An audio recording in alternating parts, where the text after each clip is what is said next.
আজকে মুড়ি আর কাঁচা আলু দিয়ে একটা নাস্তা তৈরি করব। তার জন্য মুড়িগুলোকে মিক্সিতে আধ ভাঙা করে নিয়েছি, আলু গ্রেট করে নিয়েছি, এখানে দিয়েছি চিকেন মশলা, ধনেপাতা কুচি দিয়েছি, নুন দিয়েছি, কাশ্মীরি লঙ্কার গুঁড়ো, হলুদ গুঁড়ো, চাট মশলা, আর দিচ্ছি এখানে পেঁয়াজ কুচি আর লঙ্কা কুচি। এগুলো দিয়ে সব ভালো করে মেখে নেব।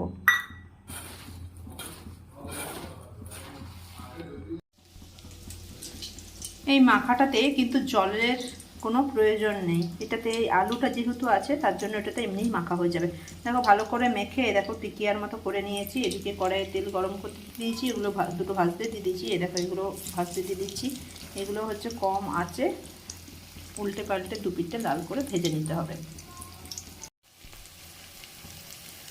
দু পিঠটা লাল করে ভাজা হয়ে গেছে, এবারে এগুলো উঠিয়ে নেব।